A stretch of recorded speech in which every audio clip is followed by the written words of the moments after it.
We have 9 matches listed so far, 1 on the pre-show. So on top, MJF and Kenny Omega singles match for the AEW World Championship. I think that if you recall their singles match that they did several years ago, it was outstanding. I don't think anyone has a doubt this is going to be another stellar match, but I'm pretty confident that this is going to be the long MJF run, and I do not forecast a title change in this one. Even though I think you could certainly make the argument of, like, if Will Ospreay is going for this title in London, the bigger match, I could make a strong argument that Omega and Ospreay at Wembley Stadium is the biggest match to promote, but I do not see Omega winning this.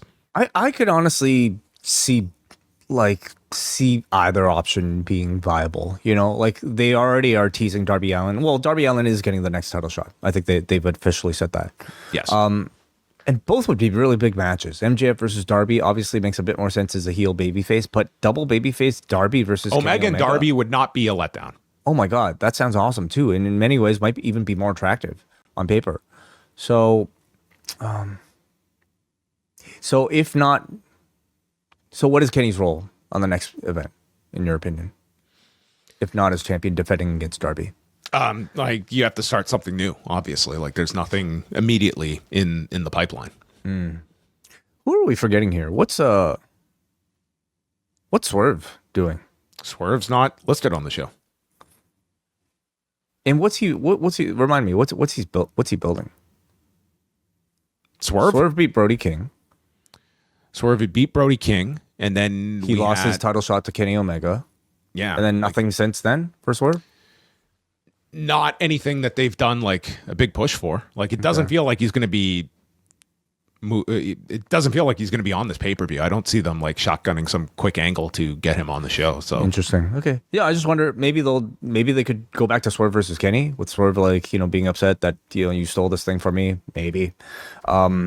So in that event, maybe I'll go with MJF. A long-winded way of saying that. Jericho and Ricochet. I think this is interesting. Like, the obvious is, okay, Jericho's coming back. He wins right away. But I don't take anything for certain, given like how they are reintroducing Jericho, if they're going to just do like just surprise and he ends up losing. Like, it's a very interesting way of how they're trying to build him up, that I think is trying to, how do we endear this guy to the audience as much as possible? And I think that him losing here, there's actually that argument. I would not be shocked if Ricochet won. This is what I'm saying.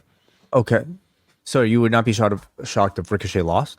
If Ricochet won. Oh, Ricochet won. So you mean like, they would potentially book Jericho to lose as a way to babyface him to the audience? Yes. It's possible. It's possible. But I feel like the ultimate destination for Jericho is still as a heel, though, like in all of this. There's just something that seems very insincere about what he's presenting right now. Right. And it's not the case because these have been Canadian crowds, but as soon as he goes into the US, I don't think he'll have that benefit. So I feel like the destination, like, for this version of Jericho is still a heel. And therefore, I don't know. I would certainly have him win, like, in his first match. Are you expecting this to be a really strong match? Like, what kind of performance are you expecting from Jericho? Oh, that's another great question. Yeah. Well, he looks in incredible shape, doesn't he? Mm-hmm. So you were talking about a very high standard on an AEW pay-per-view. So, yeah, I mean, you know, I think it has to be inventive and creative and entertaining in ways beyond just, like, you know, great work rate, which I think you can rely on Jericho to accomplish. But I'm curious about that, you know, not necessarily whether or not it's like faster or more technical than some of these other matches, but if there are creative elements here that aren't present in other matches. I would make a strong pitch if I were part of this match to be the first match on the pay-per-view. Yeah, sure. I think that'd be a great position for these two on a show like this. The Young Bucks against Konosuke Takeshita and Kazuchika Okada. This one probably goes late in the show, and I feel that this is going to be outstanding as anyone would expect.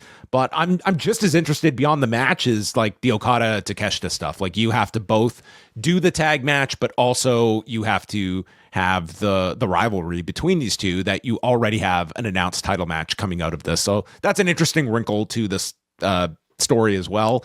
And logically, you could see the Young Bucks, like, their pathway is rebuilding themselves towards a tag title shot down the road.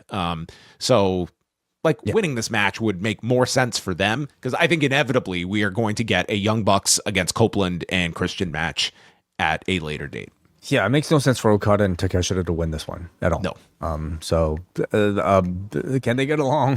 Probably not in this match, and so the Bucks should win. But this could be the match of the night, certainly. How many people is Tony Khan going to sign for the Casino Gauntlet match?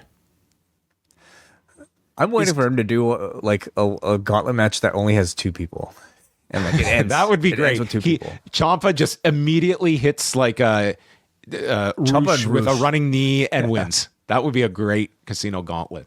Do we get what's his name, Tahuti Miles in this the mystery man he's under contract and he is just doesn't get used. Yes. I didn't know that. Yeah, I mean, I don't does know. Johnny TV getting? How many people do you think that this one probably goes? 25 minutes?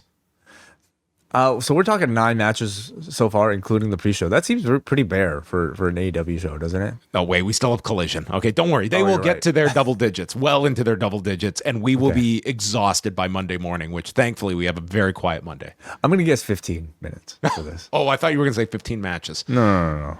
15 minutes? I think you're being a little light. Any thoughts on surprises? Come on. I don't know who's in this. I have no idea who wins this. I mean, logically, Ciampa winning seemed to be like a direction. I mean, he was going to be doing the rematch with Fletcher, but I could see them going you know who I could imagine isn't Dustin Rhodes just about ready to come back? Okay, yeah, that's a good pick. It's a good pick. Fletcher was the one that took him out. I mean, I'm not saying he wins it, but I could see Dustin Rhodes doing a return here. And in a gauntlet, it's not like he's got to kill himself like a big singles return. In the absence of Fletcher, I would really love to see Ciampa continue this Sylvie reign. So I hope he gets it sooner than later. Tekla and Jamie Hayter, I'm looking forward to this. I think this is a really big opportunity for Jamie Hayter, who in a lot of these big singles positions has not exactly hit home runs. Tekla, I think I certainly see Tekla retaining this. I would not be interrupting this title reign, but I'm more interested to see like the chemistry that these two have, and if this can, because Jamie Hayter, she's a great talent. I think that it's like last year in the Owen tournament, it was sort of looking like a tournament that could be built around several of her big singles matches, and it didn't quite pan out after that. And she's been hurt by various injuries and such, and losing. She has not been able to regain that momentum she had way back 2022 level, when she felt like maybe the most popular woman on the roster for a period. And it's been a struggle to try and build that back. So at least this is, a chance for these two to have a strong match together and maybe get a bit of a single shine on Jamie Hayter. Yeah. They've gone pretty deep here with the whole Brawling Birds thing. So this to me just kind of feels like it's getting a notch under Tekla's title defenses, getting a win back over Jamie Hayter after losing to her in Wrestle Dream. But I look to this to be like a really hard hitting, like entertaining, high level, high quality match. Andrade and Darby Allin, which would be totally insane. I think Andrade is going to have a great match here with Darby. I think these two work really, really well together. Darby seems to be a great opponent to get the best out of just about anyone, and Andrade works really well with someone of like Darby's skill set. And yeah, I think Darby going for the title feels like a big deal for a pay-per-view in May. So I see Darby winning this one. Yep, certainly. What do you see for Andrade coming off of? Well, like he's targeting MJF. Right? Or at least teasing some sort of dissent with the working relationship with the Don Callis family and MJF. Yeah, I mean... What's his direction post-Dynasty? I mean, maybe he comes up short here and he's on the outs with the Don Callis family. I could see him certainly more of a defined babyface after this. And I mean, it's a step down if he loses this and what kind of program he's in after that, but he's in as good a spot as he has been in AEW at this point. He's been terrific in ring, but there are just way too many people at the top mix, that are ahead of him in terms of like interest and just like how good they are, like so yeah. Moxley and Ospreay. I see this one going to 20, and I think that it's got to live up to that Moxley Takeshita match from last month, but certainly Ospreay is capable of doing such. And first of all, do you see this one going to 20, or could you see them like giving you a satisfying finish at the end, which I think the only finish would be. It's interesting. Like they pretty much had Ospreay, like he pinned him tonight. Like he got like a certain measure of revenge tonight. I doubt they do that twice in a week. I kind of feel like because the 20-minute time limit is the expectation, maybe they won't do it. And if they don't do it, if you had to have a finish in this match, who should win? Do we want Will Ospreay to be the Continental Champion when he should be going for the World Championship? Like, does it take some of the steam and luster away from him chasing the World Championship later on this year?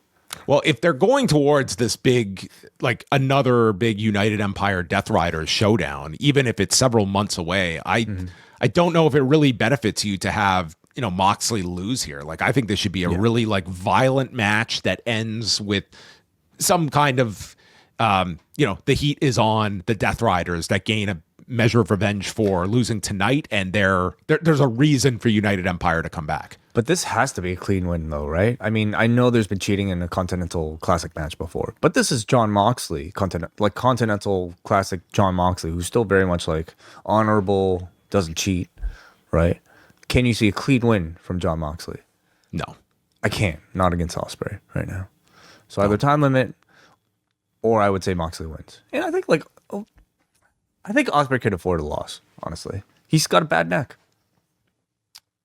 His neck could explode at any minute. Okay. Right. Mm-hmm. FTR against Copeland and Cage. And I think this is going to be the crowning of Copeland and Cage in Canada. I don't think Kenny Omega is winning the title in Canada, but I do think these two are. And I am sure that this match has probably been on their minds for minimum since September, and probably going a long time before that. So for their sake, I hope they have like a killer match. And I think ultimately we get to Cage and Cope against the Young Bucks, but whether that comes earlier than London, they might not hold off that long for that match. Maybe it comes a bit earlier, but I do see new champions here. Like 100%, or is it possible that they just have FTR retained to continue the chase? I would be very surprised if they lost. I don't think this one needs to go much longer. I guess I only suggest it because maybe they want to build to a 3-way between the three teams, some form of ladder match, or maybe even a tables and ladders and chairs match that you could promote with FTR or like Cage and Cope perhaps getting screwed in some way. Therefore, they still are owed a championship reign and also or a championship match. And the Bucks, of course, are earning it through their match against Okada and Takeshita. Well, you do have the injury to Christian Cage if you wanted to prolong this, and there's like the weak link here in Christian who's injured. Boy, I would just say this. I would say for this show, I just can't see them having both Cage and Copeland and Omega losing. So maybe Canadians be that pissed off. Come on, they're not even from Vancouver. I don't think you're booking this pay-per-view with the idea of let's beat our top Canadians like back to back on this show. I just don't see them doing that. Know. Well, maybe they can have think of the heat. Who else is Canadian that's on the roster? On this show, I mean, it's just them, right? Like Speedball's not even booked on this show as of now. They have Speedball win a Speedball will end up on this show, I am sure, when the full card is announced. Okay, yeah, I'll go with Cage and Cope as well. And then the main event: Alex Windsor and Marina Shafir on the pre-show. Flip a coin. Shafir and Windsor. I don't know. I think Shafir should be protected. What if Marina Shafir violently destroys Alex Windsor so badly that she's got to postpone her wedding, and Ospreay goes to Dominion? I mean, I think Bushiroad would be very happy about that. New Japan, they're just gonna get that's their make good, is like we just freed up Ospreay's June weekend for you to go to Osaka. Oh my goodness!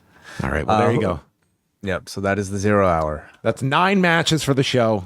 Certainly to swell by the time we are speaking on Sunday. What are your feelings on the build to Dynasty? I thought this was way too close to Revolution. I didn't think there was enough time to build this one up. I think that they also were kind of hamstrung by maybe this injury to Kyle Fletcher, and we really could, like, going into tonight, we didn't have Jericho Ricochet. We didn't have the Bucks against Okada and Takeshita, which they pretty much admitted was a make good match that we're putting together. We didn't have the gauntlet match. We had like basically 5 matches for the pay-per-view and Windsor Shafir before tonight. So I wouldn't say that this to me does not feel as big as Revolution, where you had the big stipulation with Hangman Page putting the title shot up for grabs with MJF. I don't think Omega and MJF has reached what Hangman and MJF did a month ago.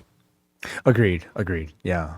So you're not expecting this to do as well as Revolution? I mean, if they can come close to Revolution, that's a big positive for the momentum of AEW, because I would say, unlike last month where I give all the credit to MJF and Hangman for drawing that number, this show doing well would be a case of the momentum. Like, certainly you have to give credit to the main event. I think it does show you MJF's value and to a degree Omega, but I would say overall this would be more so like you have an overall momentum to your pay-per-views if this one holds up decently well compared to Revolution, but I don't expect it to. Certainly, like, the magic is like having a great looking card plus the story that supports it. I don't know if any of the matches on this show necessarily have like such great storytelling that are supporting it, but it's a great looking card, as most AEW pay-per-view cards are tend to be. And because of the standard that you've come to expect just from the wrestling, I mean, at this point, I feel like that is a big enough draw on its own. Are you attracted in the matches on paper? And then, you know, you're probably going in expecting like high quality versions of all of these matches. So not necessarily hitting on the story, but on paper, it looks like a great card, as they usually do. And I mean, like, there is, like, with Moxley Ospreay and the tag title match, like these, I just think with the tag title match, I just think like that feels like it was 5 years ago that they did the angle at All Out in Toronto. And that's a long time in today's wrestling environment to hold off on something. And they've just been gone for so long. It just feels as though you're really trying to just resuscitate this program. And our final program is talking about like banging their moms. Oh, well, everything old is new again. We forgot to mention Chris Jericho, of course, the Canadian on the show, on the main card that is likely. Is he Canadian, technically? You know. You got to be born in Close Canada enough. to be Canadian, right? I wasn't born in Canada. Are you Canadian? I guess if I was a wrestler, I would be, and that's from Hong Kong. Yeah, Yes. you'd be greatly stereotyped, I feel. Yeah.